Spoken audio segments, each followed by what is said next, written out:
So you can hear me, right? So I reached out. My name is Matt from the Museum of Natural History. We'll cover that in a slide. But I reached out to these two to drag them here because I really thought that this was an important story to tell. So I hope it's of value. But so here's where we are.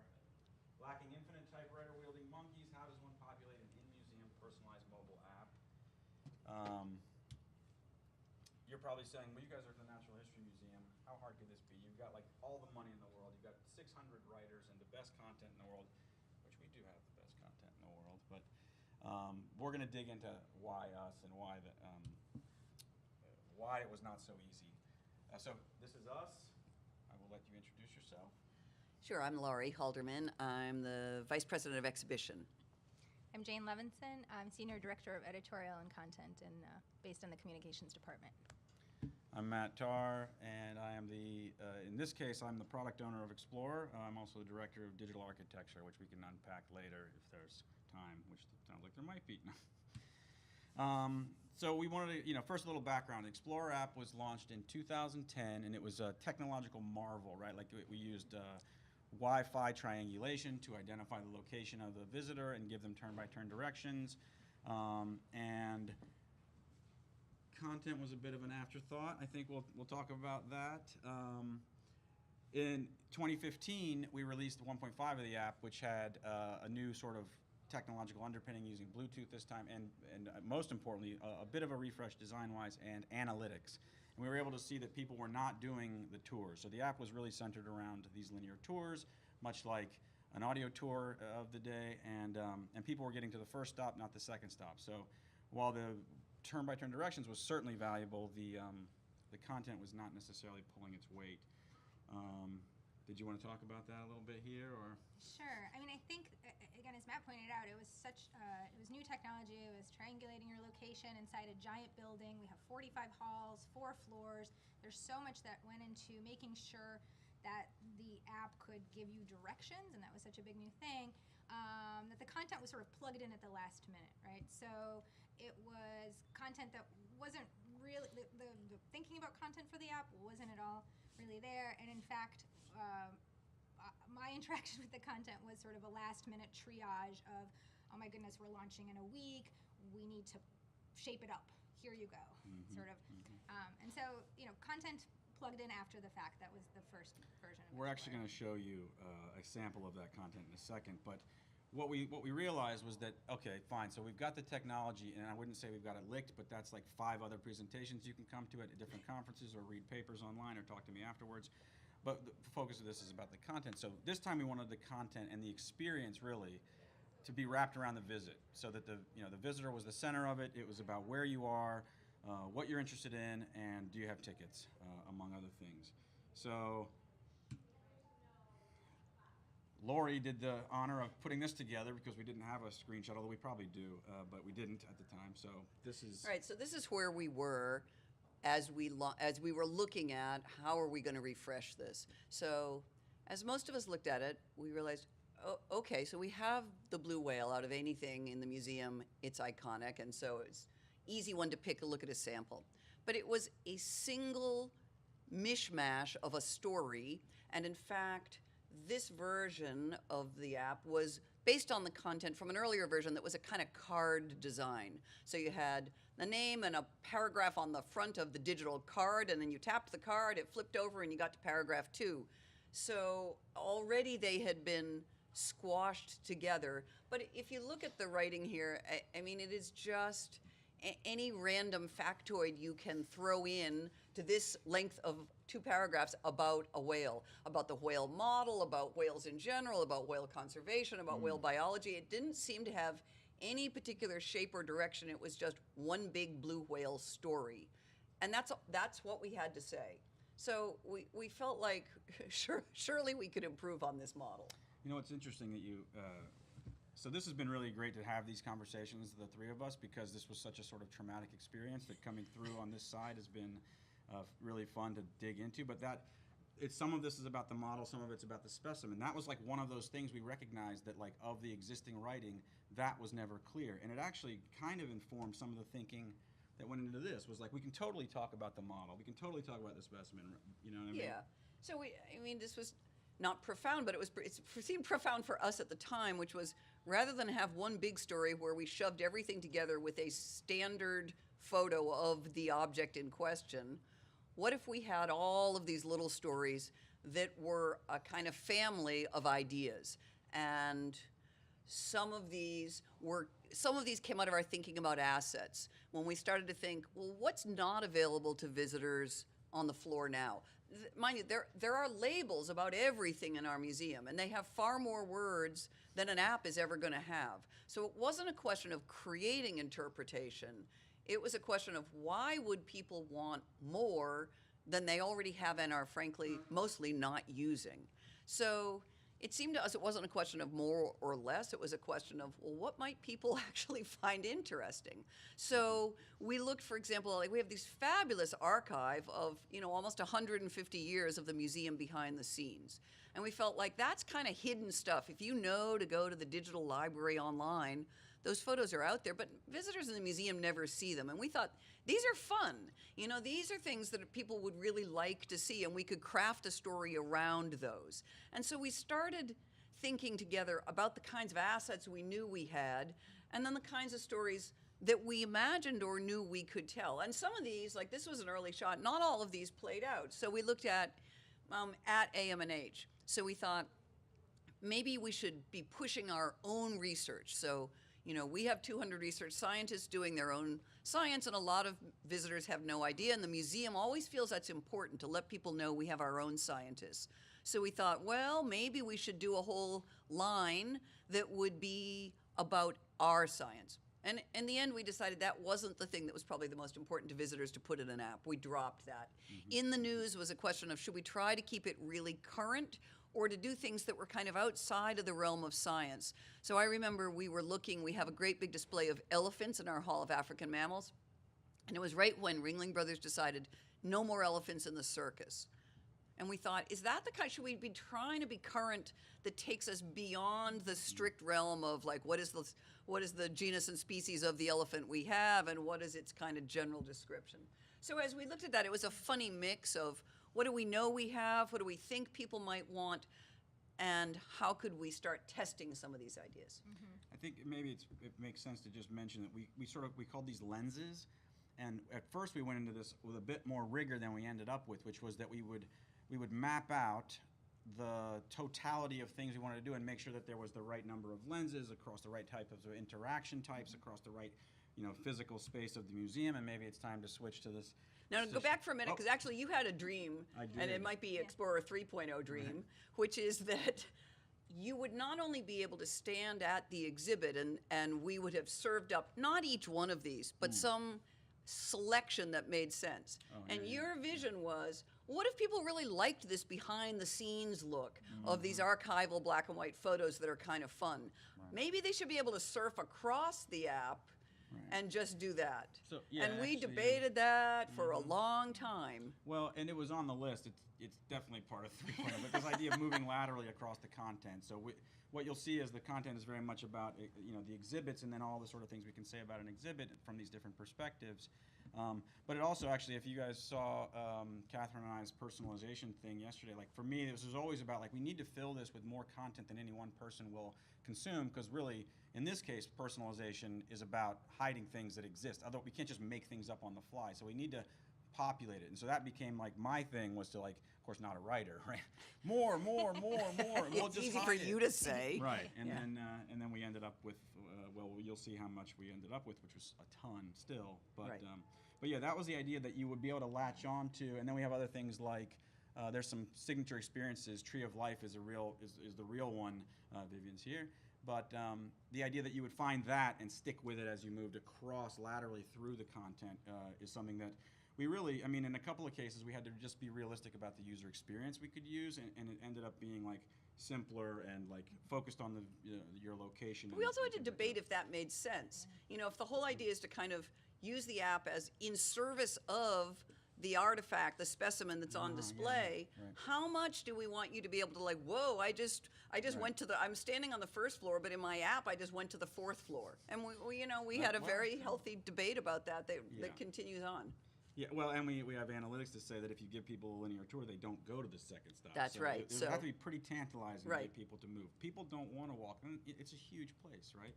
So speaking of huge place, Right, so this was an effort for us to start thinking about as we began. We kind of assumed we'd begin again. We would not take the content or even the featured exhibits from Explorer 1.0 and 1.5. We would, of course, end up with some of the things because you're not going to do an app without the blue whale and other iconic things. But we did not assume we're just going to take the things that's already interpreted and just make it better. We wanted to rewind to zero. And so I can remember with you, Matt, we had a conversation where you were like, well, maybe we just do like 2 per hall, and that'll sort of get us to the right number, because we're like, man, 75, 80, 100, maybe we could do that.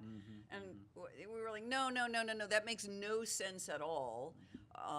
So we developed this kind of visual tool for ourselves, which is essentially to be read like a stoplight. So each of the halls here, this is 5 floors of exhibits, and we overlaid red, yellow, green, and stars. So if you read it like a stoplight, red meant, yeah, we'll probably do something in that hall, but we might pick one thing out of a big hall to interpret, 1 or 2.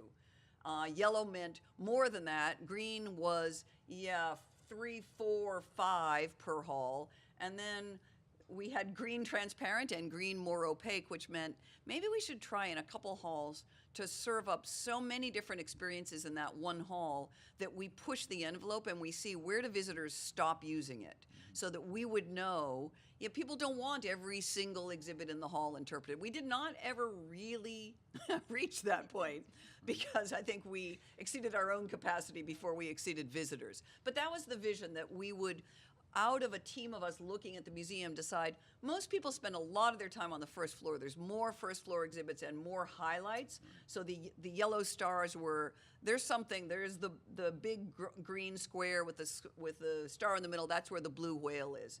Other things that are iconic, the huge canoe that we have, the Star of India sapphire. We knew there were things that no matter what we were going to say about them, we needed to include those things because museum visitors come and look for them. So this was our own effort, and we changed and would shift these. Right. And we thought, even though visitors aren't taking a tour, we don't want to have them walk through big dead spaces. If they're on the first floor where most of the exhibits are, you don't want to have a huge hall with nothing. Let's try to imagine that we're walking through, and some halls are more rich and some halls are more sparse, but there's not a desert. You don't go through where, if you're liking this, we felt like maybe once you put it in your pocket, you're not so inclined to take it out again. It would be smarter to keep something going as a thread to keep you interested throughout the building. I think you didn't mention that. I think some of the halls, we had to make some tough decisions, right? Some halls didn't get anything, right? So the halls were listed, Yes. but some halls were, we have 45 permanent halls, so some halls didn't get, and we had done. Some I don't know halls if we we'd didn't want done to call a some- lot of attention to. Well, true. Maybe we should say, too, that part of the idea of Explorer 2.0 was that, and we'll show you in just a second how it works in practice, but that we would onboard you at the beginning and we would ask you the kinds of things you liked, and maybe you had an idea that you wanted to see the blue whale. But along the way, if you had picked a couple of items, a couple of categories that, and Right. we'll sort of mention that later, that weren't apparent to you, but you just sort of picked a couple things that sounded fun, the app would actually, as you were making your way through the museum, alert you to things that were on your way that you might not have been looking for, that you might find interesting, right? So that's another reason not to have big Yep. deserts. We wanted you, as you walked along the way, if you had picked the really big category because you wanted to see the whale, on your way to the first floor, you might be alerted to the large slice of sequoia tree, because that's a really big thing, and you might not have been looking for it, but we wanted you to have that nice experience, and the app would send you a quick notification and say, hey, straight ahead, there's something you ought to see, and it would sort of guide you in that direction. There was a lot of conversations around this kind of stuff, and I think some concepts sort of floated to the top. There was this one slide, which, now thinking we could have included here, but it just basically said intentional and serendipitous, and it was this idea that Explorer was going to remain intentional, let you search for something, let you get directions to something, let you be very specific about finding dum-dum, or that it was going to support you wandering and getting lost, because what's better than getting lost in the world's greatest natural history museum, which happens to be in New York City. Especially with wayfinding. Right. Because you're never really that lost. You just, there's actually a button in the app that says nearest exit and nearest restroom and nearest food and things like that. But so, as we mentioned, 45 permanent halls. This is the amount of sort of assets and things that had to be created. And this was sort of arrived at. Like I said, I wanted hundreds. But as we sort of decided how much was in each one, it became obvious that this was about what we were going to get. We haven't talked about this all being on borrowed time yet. I guess Right. we'll get to that. But Right. let's see. One interesting point that came up as we've been talking is that this.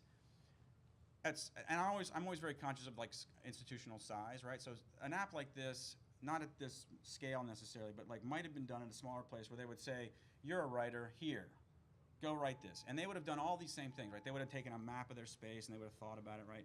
But with us, it was like there was a team of like 14 people from across the museum working on this, and then layers of approval that had to get done. So it wasn't like we could just draw those maps. Like those maps had to get seen by people, you know, like that. The fact that these halls won't have, I mean, there was charts of like, these halls will have 4, these halls will have 0, and these halls will sort of be in the middle. You know what I mean? There was a lot of that kind of stuff. But And then we knew we'd have to sell that idea as well as all the other ideas up through the food chain of the museum. That in a place where we have curators, so you have a scientist associated with a particular hall, now we might have to be telling somebody, yeah, your hall is going to be a little slender, a little slim on Explorer. Right. And, you know, while there might have been scientists who frankly weren't so sure they wanted their hall to be turned into an app. Well, if the other guy's hall is going to get 4 things interpreted, now there's a little bit of competitive spirit. Right. Not to mention, it has to, in big museums, we have a lot of layers of approval. So it goes through not only the scientific approval, but administrative approval. And we haven't pointed out yet, but that we are not in the same department, the 3 of us. And so the kind of coming together and silo busting approach to this whole thing also meant layers of complexity as we would each need to review it up a different food chain. and so if this doesn't look like a ton of content to you, Right. trust us, it is. Right. So how did we get it done? It wasn't just us 3. As I mentioned, I'm not a writer. These 2 are fantastic writers, but there were others, a makeup of people across the museum, as you pointed out. Well, maybe this is a good moment to talk about kind of the whole business plan proposition of Explorer. Yeah, I thought there was a slide for that. So Explore, again, the 2.0 Explore was definitely a top-down, bottom-up rethinking of the technology platform, and was really custom app development, you know, integrated with the CMS, like a lot of really responsible and important and valuable stuff. But it was also terribly expensive, as you probably know about mobile development. So when it came time to fill it with all this content, as I've mentioned, I wanted a lot of content. It was like, who's going to make all this content? Hey, Lauri, Jane, what are you guys doing for the next several months for nothing? So did you have So- big budgets for us, Matt? Oh, yeah. I mean, coffee once in a while. But I think, and actually, it's what's funny is that I've talked about this before, is that as much as certainly annoying as that all was, I think we've talked about the idea that interestingly, some of the silo busting was probably made possible by the fact that there was really no budget, right? Like this was all extra on top of what people were doing. So there was less of a, I mean, maybe, I mean, that seems to be my impression, was that there was less of a like, well, you can't do that because you've got to do this. It's like, well, I'm doing this in the evening, or, you know, Right. things Well, like that. you're right. So I think we used our money to develop functionality. And by the time we got to content, we had already pretty much spent our money, right? Is that fair to say? I mean, we had some licensing money and some things like that. You know, we had Yeah, a if we couple begged of for dollars, it. But, yeah. So the idea of writing a lot of content did become, there's no budget for that. If you want to try to tackle that, that's great because we all want it and need it. But we're going to need a kind of putting on a show mentality that it's going to be really fun. And we're just going to pile it on top of our existing jobs with no single person dedicated to this and no actual way to make the money flow toward the content. Other than, yes, if you need to license assets, of course we have to pay for licensing. But otherwise, the reason that we have these big numbers is because we could have done this with 1 or 2 dedicated people if we had had a budget to throw at that. But instead it became, we really want to do this, this is really important to us, but unfortunately we don't really have money to give. So how are we going to make it work in the spirit of, come on guys, this is going to be fun? And what we did was wrangle people from across the building and just pile it on top of whatever else they were doing. I mean, I think that, you know, we talk about it in the slides here. And by the way, any questions or what interruptions, whatever, like this is a conversation. We've got an entire hour, so please. But some of that, I think, again, like reaching out, not having a single writer, right, meant that everybody could sort of be bringing these crazy stories that they always wanted to tell to the table. But I think we cover that in a minute. Now we have a brief interlude where, if you haven't, wait a minute, have any of you not downloaded this app? Now would be the time. You have like a minute and a half, and we could use the numbers. No, actually, we have tremendous uptake, industry leading. So this is a woman comes into the museum and sees a sign and downloads Explorer and is like, wow, this is great. We are led through a first-time user experience where, you know, she's told sort of what the app is about, and this is where we're actually asking her to include or input her interests. And these are, what's important to me about this is that these were apples and oranges, right? This is not like choose the theme of your visit. It was like coffee, big rocks from space, dinosaurs, you know, just the highlights, things like that. And that was like in trying to get to a tone, which we're going to talk about in a minute, that was really friendly and really personal and sitting in your hand. Of course, you can buy tickets in the app, and that also affects the customization of your visit. So now she's approaching a diorama and wants to know a little bit more. So the app has resorted itself based upon location, so that's right at the top. Ooh, the audio worked. There's very little audio in it, right? Like we have a history at the museum of not having audio tours since what, like 25 years ago or something like that? Arguably, or the reasons behind that are usually because people come in groups. Oh, this is Tree of Life, a super fun quiz where you build relationships of all living things as you travel around. This is a digital billboard that attempts to get you to download the Explorer app, although she's already downloaded it, so she doesn't need to be She's doing just that. playing. So anyway, it's quite a large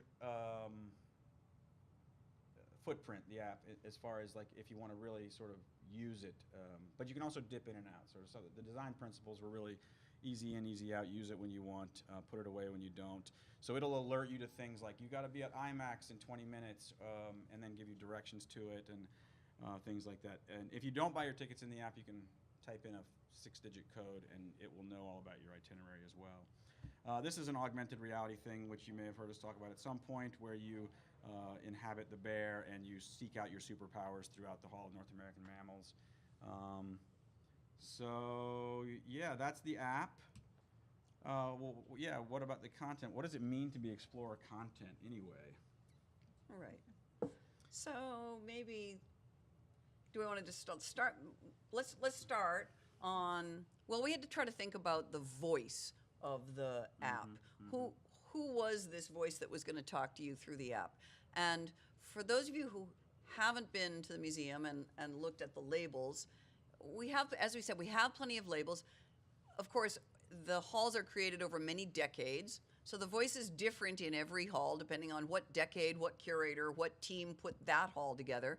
But in general, it's very formal, it's academic, it's proper, it gives you whatever information, for the most part, that the curator, the scientist, thought you should know. So as we started thinking about Explorer Voice, one of the key things was we thought it really should be something else. There's no need for more of that because we have plenty of that already. So how could we take something in a museum that has evolved a little, but not all that much when it comes to interpretation? We still have everything go through a very thorough scientific review process with our scientists. How can we do something that would be more fun? So if you go to the next slide, we started, like, here is one of our iconic, this is the blue whale in the Hall of Ocean Life, but under construction. And this was one of the kind of photos that we thought would be fun to show visitors of, like, if you're done learning about whales, you might wonder, how does that big model stay up anyway?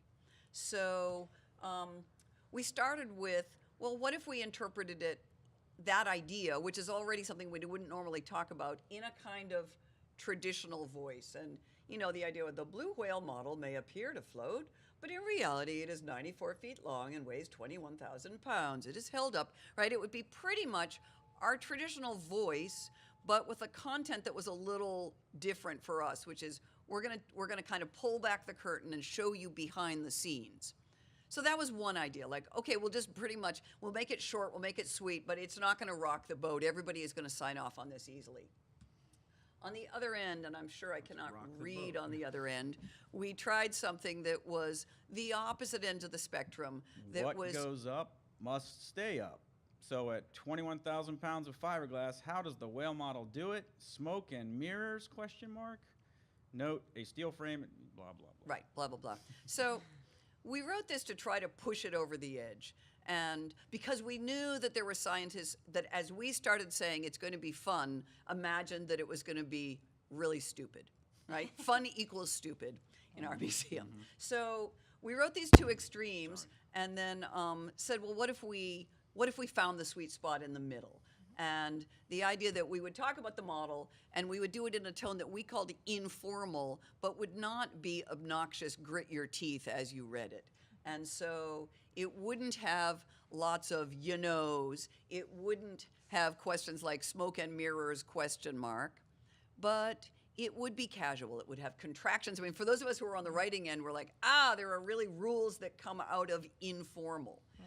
And this doesn't seem perhaps like a revolution, but I think we had maybe 12 meetings with people in different departments and in different levels of authority with this deck for examples like this, where we sat down over and over and had that same conversation. So we could be really safe or we could be way over here, but don't you think it would be better if we found some sweet spot in the middle? Mm-hmm. And I think it might be worth mentioning that, we're having conversations in parallel about what the museum voice is on social media, right? And how formal or informal we might be. And when we were first sort of jumping on platforms like Twitter and Facebook, we sounded like ourselves in the halls, like the way that we usually talked. It was pretty formal. And we had several conversations where people were really worried.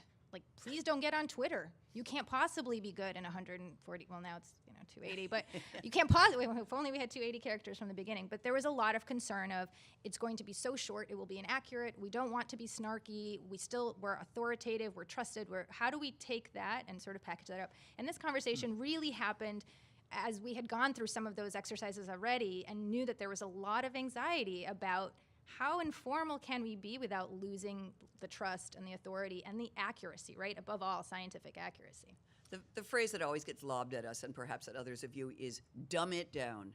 You're just going to dumb it down. It's going to be really stupid. And we, the scientific upholders of truth and science, aren't going to go for this. We're not going to sign off. We're not going to let you do this.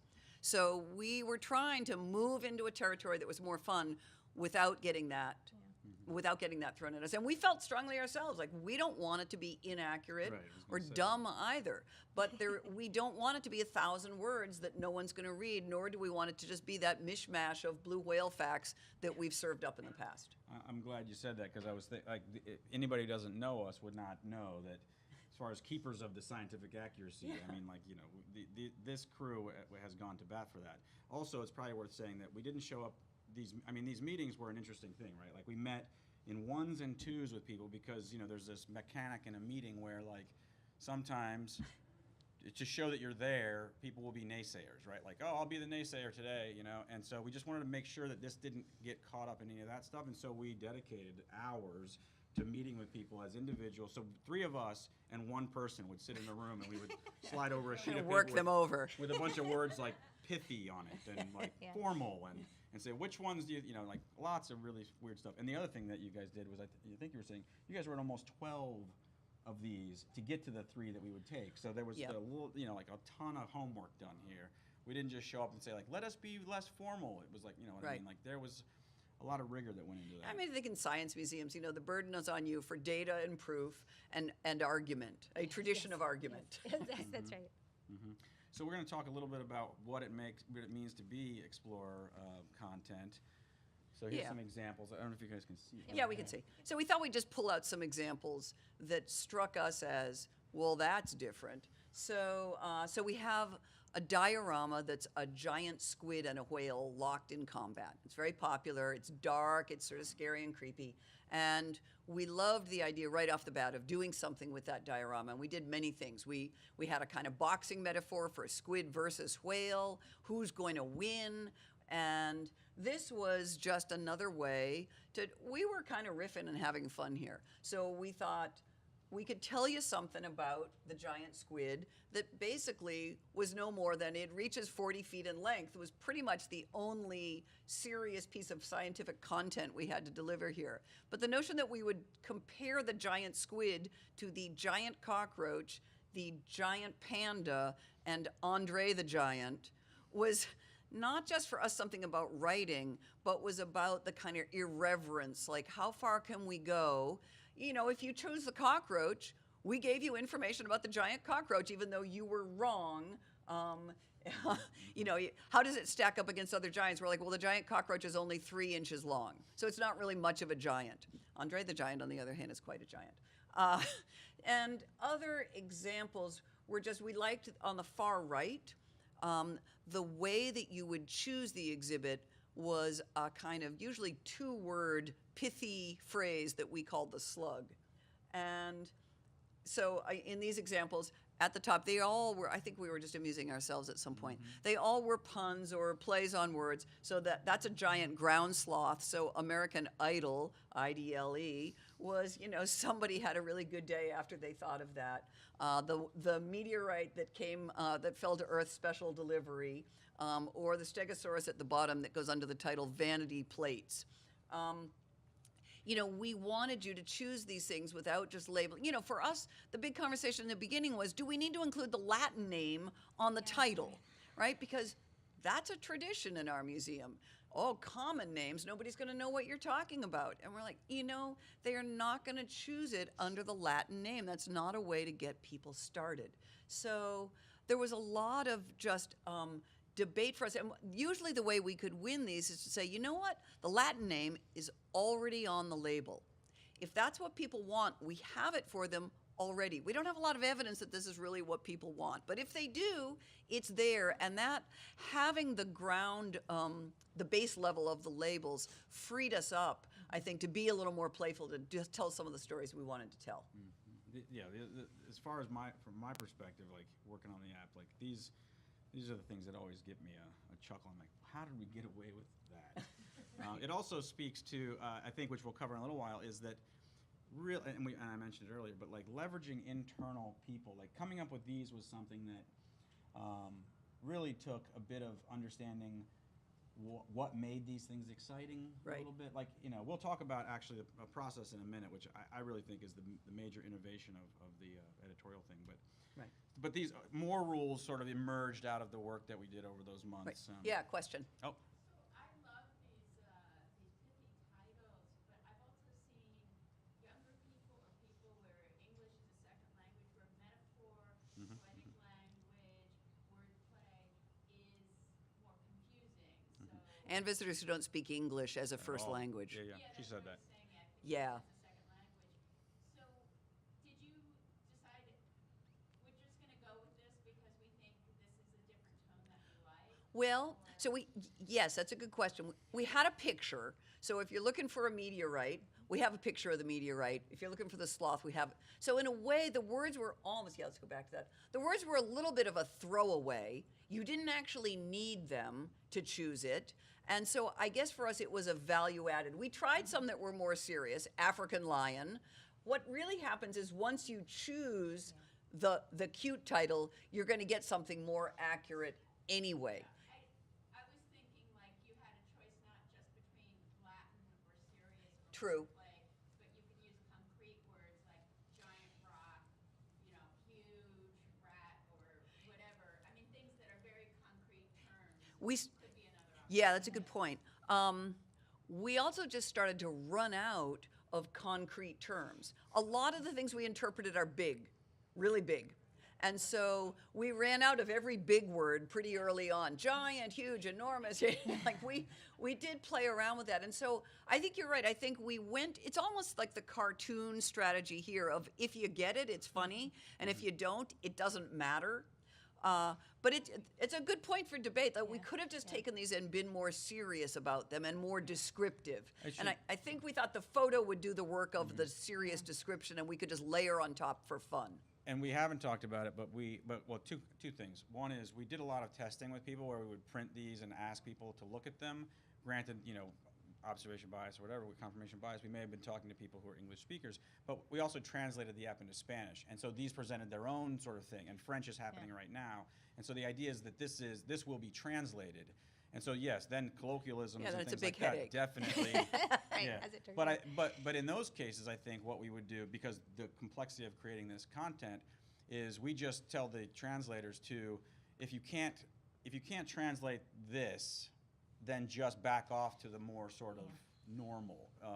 But I think also we actually did designs that didn't have labels. You know what I mean? Like, and it seemed like it didn't matter one way or the other if those words were there, because a lot of people are navigating by photo anyway. Like our the wall things are big pictures and little teeny tiny words, because it's like, oh, where's the rock? Where's dum dum? Where's the thing? And actually, that's a design principle we came into this, was like no words.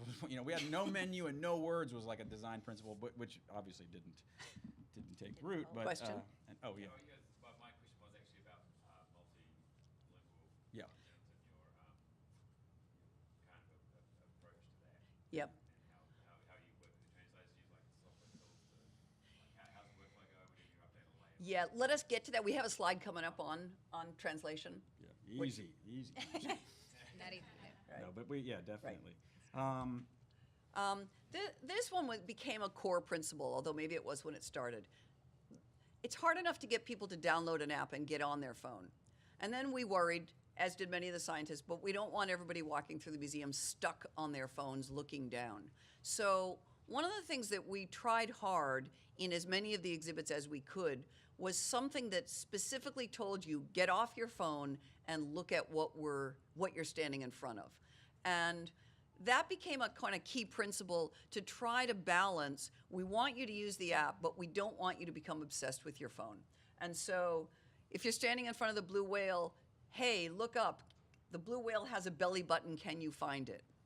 If you're standing in front of the squid and the whale, it's a dark diorama. And so we told you in this one, turn on your flashlight on your phone and use it to find the scars on the whale that prove to us that squids and whales tangle.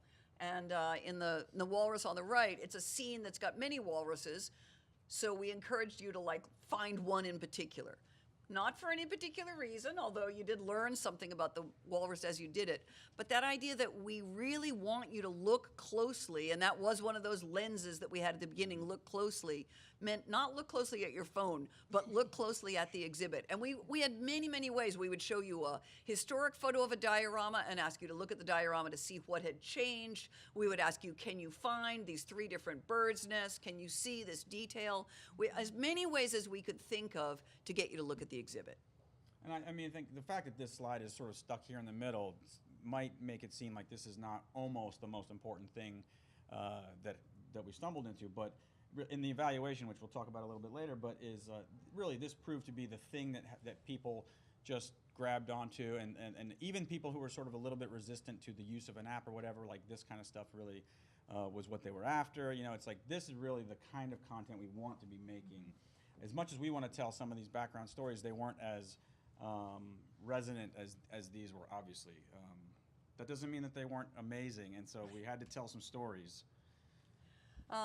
This idea was that as we sat and talked about what things we'd want to interpret, that staff people who had been at the museum for a long time and had often taken friends and families on tours had a sense of what really was funny and resonated with people. So quickly here, on the left-hand side, it turns out that if you could go to the basement of our building, which visitors cannot, but as staff we can, you would find these 3 colorful columns that were installed to reinforce the floor under the meteorite, because the meteorite is so heavy it would come crashing through the floor otherwise. Or that when they moved the giant sequoia into place, it was too big to fit through a door, so they cut a chunk out of the sequoia and then put it back. And so the quiz became, can you find the piece that's been put back in the giant sequoia? Or when we decided, what are we going to do in the Hall of Reptiles and Amphibians, we remembered that the Komodo dragons the actual Komodo dragons expedition that gathered our Komodo dragons served as the inspiration for King Kong. So we had all this kind of funny insider knowledge, and some of this again was because we were working as insiders with an outside team, and we just realized there was no way that the outside team could compete with the insider knowledge that we would bring to bear. And that was part of what we thought would make the information we were delivering charming and funny. Right, and so what we ended up doing is that the relationship between the inside writers and the outside writers just shifted over time to like, how do we get the most value out of this relationship, which we'll cover in a minute. But I don't know if you can read that, but those, not only do they go down, they go all the way to bedrock, Manhattan bedrock. So. So I mentioned earlier that we had to sort of do a lot of work around the building to convince people that we could be accurate in a short amount of space. However, on the other side of that, when we were working with the folks who were actually developing the features, the writers were secretly also really concerned about the fact that our character count was so low, right? Because we actually knew what the burden of proof would be for this. And frankly, we actually also wanted more space to play. So we learned to love the character count, but we also learned to hack some of the modules that they developed for us. So for example, we had a quiz feature, which is great. You can get people to interact. People love to find out if they're right, if they're wrong. We realized that we didn't have to just tell people that they were right or wrong. We could actually sneak some additional content. We had 3 other screens that we could play with. And so we could tell you that you were right or wrong, but we could also sneak in a tiny little story. So we have a number of these quizzes throughout, which are not just, yes, you got it right, good job. They actually give you different options and then tell you little bite-sized stories about 3 different species or 2 different ways to go, or something else. They gave us like definitions that we gave. They gave us a little bit more room to play, and that actually ended up working pretty well for us. Yeah. So this is an example. You'll hear them complain later about sort of the fact that they were writing content for an app that was still in development. But this was an opportunity where we were able to say, all right, the quiz module, which had like game mechanics built into it, where like you had to indicate what the right answer was and the wrong. So we ended up not doing that, and so now editorially speaking, we say right or wrong.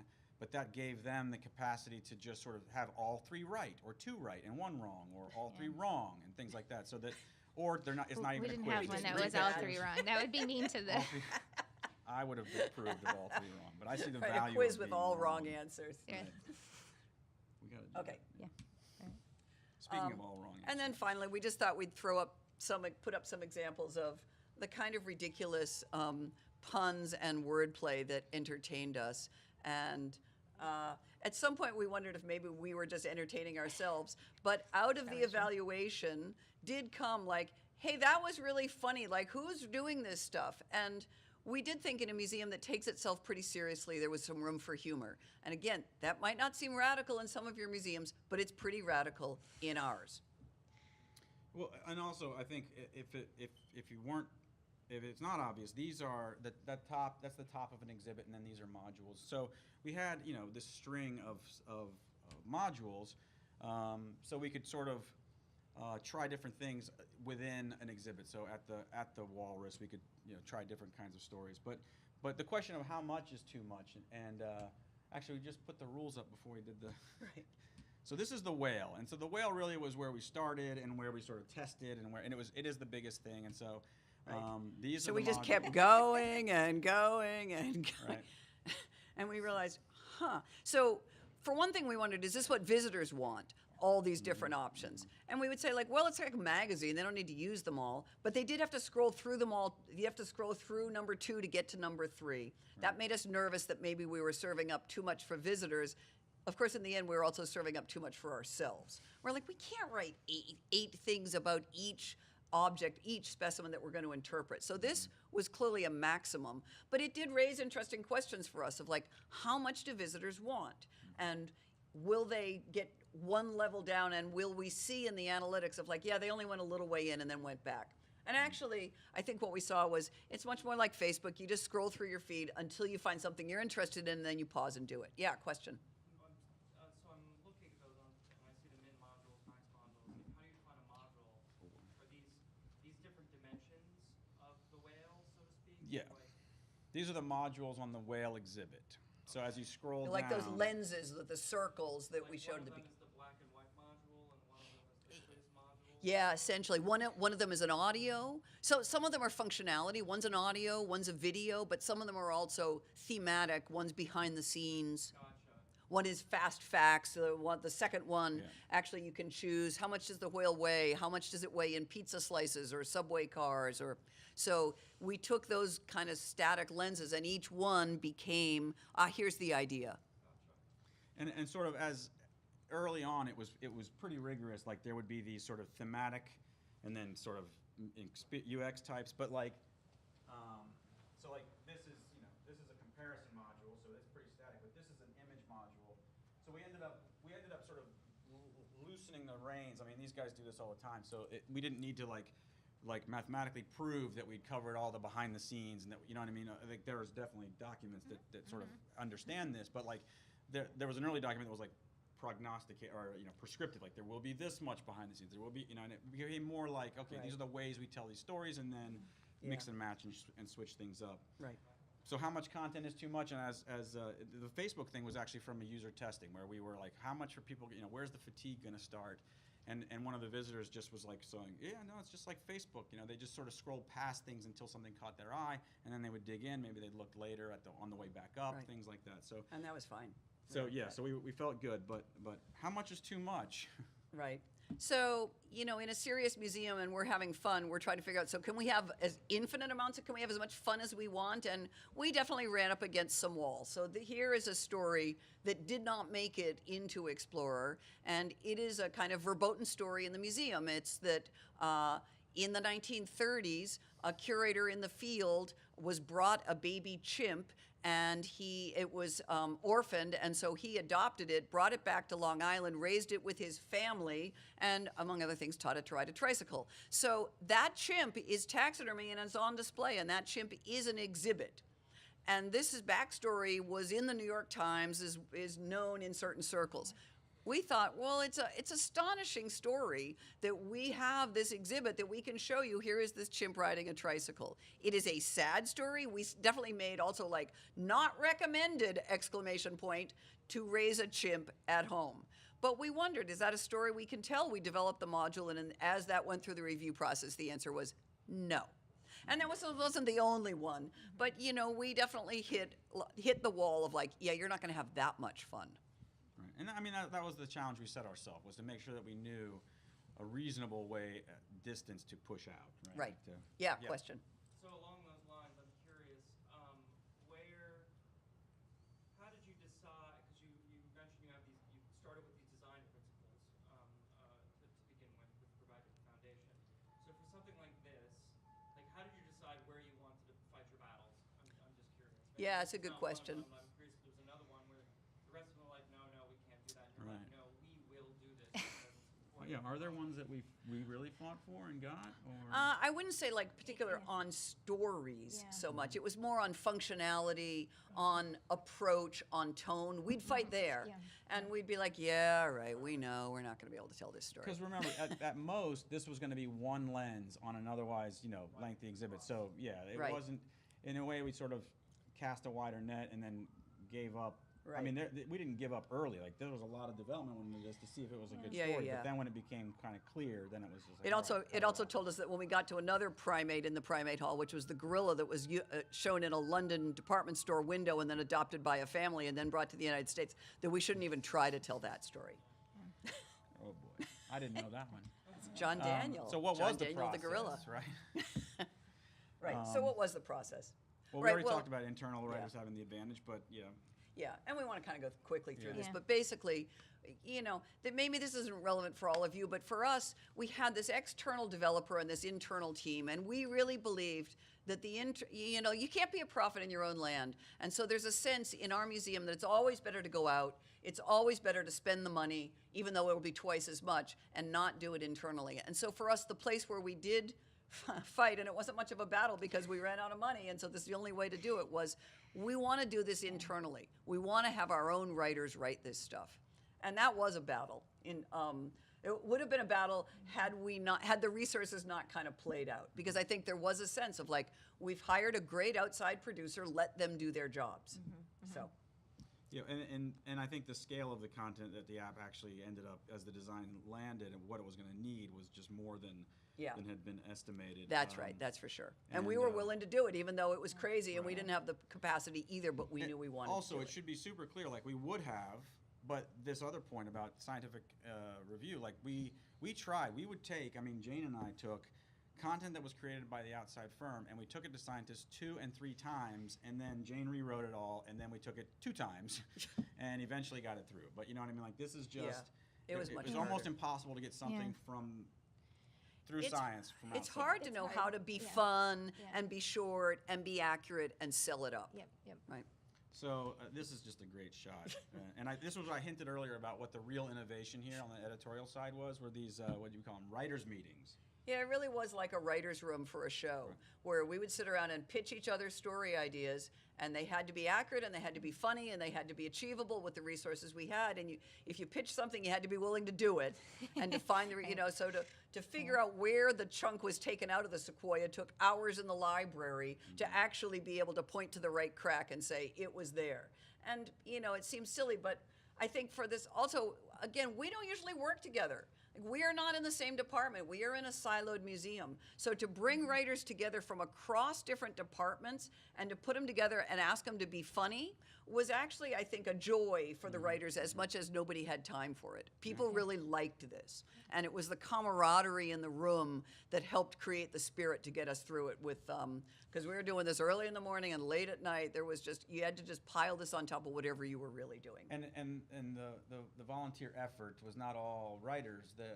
I think tucked behind there is the photo researcher who could say, "Ha ha, ha, that's funny, no picture." You know what I mean? Or like, could Yeah. answer the question about, and also would say, "I think I can find a picture." I mean, this guy knows what we have. He knows what the licensing folks have. Like it was just really a way to keep things, moving quickly. Right. Speaking also, of which. speaking of which, it was chopped up by curator, by like the research was critical, so like a person would not be given all the quizzes, right? A person would be given the whale, and then could sort of do that kind of stuff, divvy it up and do the research. Tools. Yeah. It was really critical. I'll just start here, but it was really critical that the writers know and the reviewers know the context of this stuff. Everything's about context with this app. So this is not a tremendous example because it doesn't have the text overlaying, but like the writers were literally writing into a PowerPoint and or Keynote, which is another sad tale we'll cover at some point, but writing into with the right font and like over the picture and stuff like that, so that it was really the real thing, quote Right. unquote. It helped us reviewing because scientists always want to make everything longer. And we just showed them, like, here's a picture of how it's going to look on screen. If you want to add 5 characters, you're going to have to find 5 to take out. And that was key. Right. And then this awesome spreadsheets thing is really like what a job. We're going to talk a little, as we wind up here, we're going to talk a little bit about just how much it takes to wrangle all the stuff that we're talking about. I mean, we're having fun writing stuff. We have a photo researcher. We have illustrators. We have audio. We have media. It takes a huge sort of framework to organize this all and to prep it to be ingested by the app. So one of the things that our partners did was that they were actually helping us track all this and creating all these awesome tools to actually help us make sure that we got all the great stuff that we created into the app. And then there was, of course, just a ton of effort. 2 people on our team were basically full-time wrangling content and assets and things like that. Right. I would speed through this. Yeah, there was some unique content, wayfinding, and turn-by-turn directions. We really wanted to take that sort of informal thing to it. And this actually, we get a lot of comments on the value of this, sort of like turn left at the mosquito and under the yellow banner, and the informality there has been really helpful because we talk a lot about meeting people where they are, and this is actually just doing that. So we did talk a little bit, or hinted at translation, and this is just a quick anecdote. When we first translated the app into Spanish, it took a long time, and we brought in sort of a scientific reviewer towards the end who helped us to understand, like, the translations you guys just did is very formal. They use the usted form everywhere, and like, whoa, this is supposed to be an informal app, and so we went back and redid it all. And so then we're so proud of ourselves. We're sort of keeping the style guide as we go of like what to do when you're translating stuff, and so we're insistent with the translators. Okay, French, we're super informal. And then we just, like last week, got the comments back from the first little sample batch we did, and was like, it's super informal. It's like you're talking to us like we're children. So now, so we have to. Every language is going to be different. I think going into this, I thought I'm a programmer. Like, the first one will be hard and everyone will get easier after that. And then now I'm like, the first one will be hard and everyone will add complexity to it. And it's just like, Right. ay. Right. So we thought it might be interesting for us to compare notes of what was daunting about all of this. Some of it was trying to break down silos for us. Some of it was just the volume that, as we imagined this is going to be so great and fun, we still had to really do it. And each one of these, there'd be a writer would write it and then an editor would review it. And maybe the writer would rewrite and the editor would review again. Then it's going to go for scientific review. Then it's going to go for administrative review. It was just a big volume of work that was, it felt like we would never really get to the end of it. Right. I mean, going into it, it was just not having a huge amount of time and a huge amount of resources to throw at this, and having to piece it all together, I think was just was terrifying. Although it's obviously all worked out in the end. Yes, question. So I'm just wondering if you could say something about the process of designing, developing the editorial at the same time that you were developing the functionality, if that worked out well in the end, or if you would recommend a before and after. That's a good question. We struggled a lot, I think, because we would have an idea for functionality that the producer would say, like, well, we'll see, and then time would elapse while we're trying to finish these things up, or then a new functionality would get approved, and we're like, oh, but we've already done 10 modules, and now, so I think it would be very smart to get your functionality done up front. I don't know whether it's realistic. We could have certainly backed off and said, we're not going to press for any new functionality or any new capability. But I think in that spirit of we're putting on a show, we're going to do more, there was always a desire, we were always pushing for new functionality, and it did make things very messy. And it was not, I do not recommend going about it the way we did. It would be much smarter to nail down your functionality first and then write it. Well, do we agree on that? As someone who was in other meetings about the functionality stuff, I do think, and that's why I sort of, because we've talked about this a lot, and that keeps coming up, and I think it's super important to understand. I mean, you didn't even talk about like the ever-changing image dimensions and video formats and things like Don't that do that that. had these guys. Yeah, don't do that That's either. tedious. Oh, But God. But there are examples where the content was able to push into what was an incredibly well thought out design. But you know what I mean? Like, because the content was sometimes leading the design and sometimes the design was leading the content, I think there was an interplay that from my perspective, again, not having to rewrite things 66 times, I think the product benefited from it. But that doesn't mean we would just do it again, like, oh, let's just start parallel, you know what I mean? I think there's probably lessons learned, and we've done a lot of debriefing, and that's part of what this is about, is understanding how to do that, when to do reviews, how to inform the UX design and things like that. But I think, I'm not going to say it's 60-40 or 30-70, but like there was some benefit to it, I think. But that's only because I didn't have to pay for it. Why don't you go to the next Oh. one? We got like 1 minute left. One of the things that went wrong was, as we lobbied internally among ourselves and with our reviewers that we would have fun, and we kind of eventually got everybody on board, we started in places where it was easier to have fun, like the Whale, which everybody agreed was pretty fun, and other of the biological halls. And we didn't really see the brick wall that was the cultural halls coming. So just as we had figured out how to be cute and fun and informal and flippant, then we realized you can't really do that if the topic is Pacific peoples. You know, it's just not going to be appropriate. And we misstepped. We tried some first drafts, and we tried one that we showed to a curator who was horrified and still basically has not forgiven us. So I think we learned some lessons of like, yeah, it's fun up to a point, and then you're just going to have to accept, like, you need to do these halls, and they're not going to be that much fun. They're going to be accurate. They're going to be attractive, and they're going to bring us into the 21st century. We can take halls that are outdated and do something modern. But those are not going to be fun, and we shouldn't have tried. And I'm sorry that we did. Well, I mean, we've talked about the value of the process, and I think you're absolutely right. In some cases, we stepped in it. But those wounds will heal in time, right? And curators retire. No. So what went wrong from my perspective? So this is always that you always want to talk about this stuff, right? In these conferences, or people always want you to talk about what went wrong. From my perspective, nothing went wrong. It was perfect. Jane?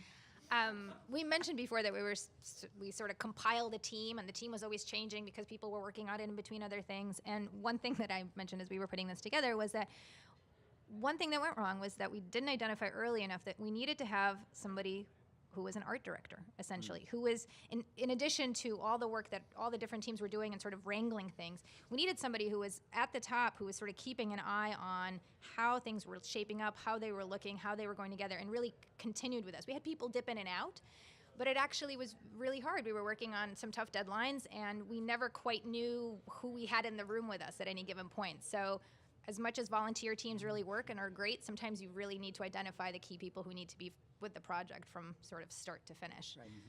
Last slide. Are you continuing to add content, like each of you? Yes.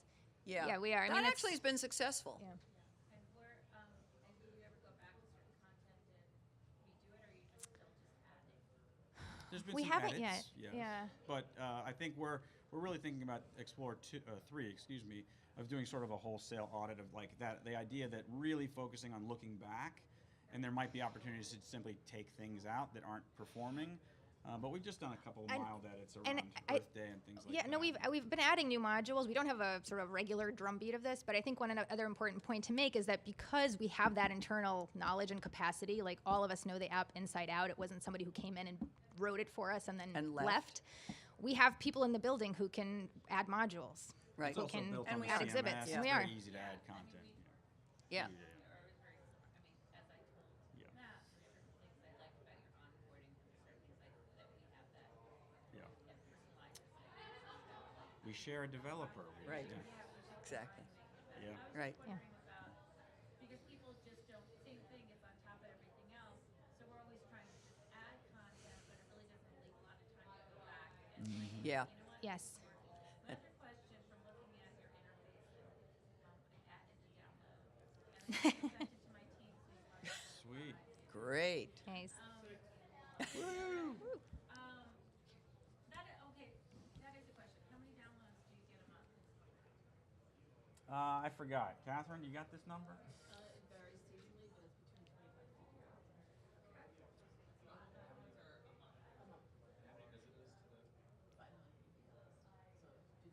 Yeah.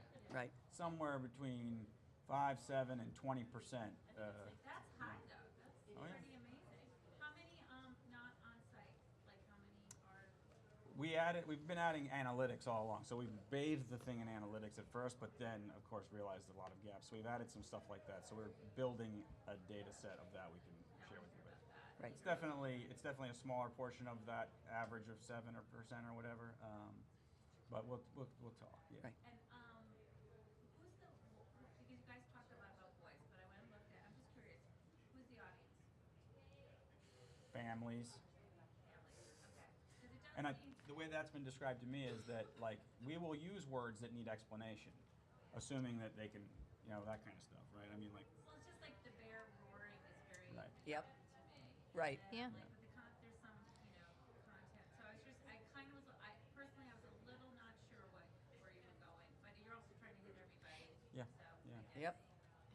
Cool, Yeah, really there's cool something. app. I like it a lot. Thank you. Thank you. Thanks so much. Thank you. wow.